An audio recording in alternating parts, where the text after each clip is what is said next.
তো finally guys, আমরা কিন্তু ধীরে ধীরে আমরা ওই ইস্কনের মধ্যে প্রবেশ করে গেছি। এরপরে আপনাদেরকে দেখানো হবে যে ইস্কনের মধ্যে কি সুন্দর সুন্দর ডিজাইন করা হয়েছে এবং মন্দিরটা কত সুসজ্জিতভাবে সাজানো হয়েছে। দেখুন, এই যে আমরা ভিতরে অলরেডি প্রবেশ করে গেলাম। দেখুন কত সুন্দর করে প্রভুরা যাচ্ছে এবং কত সুন্দর করে ডিজাইনটা করা হয়েছে। এখনও কিন্তু কাজ চলছে, কাজ এখনও পর্যন্ত কমপ্লিট হয়নি।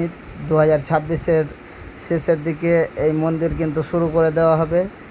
তো আপনাদের আসার জন্য অনেক শুভেচ্ছা রইল। এই দেখুন কত সুন্দরভাবে সাজিয়ে দেওয়া হয়েছে, পাশে কাগজে মুড়ে দেওয়া হয়েছে, কারণ এখনও পর্যন্ত রং চলছে, যার জন্য কাগজ দিয়ে মুড়ে দেওয়া হয়েছে। তো গাইস, সবাই কিন্তু আমার পাশে থাকুন এবং লাইক কমেন্ট শেয়ার করুন।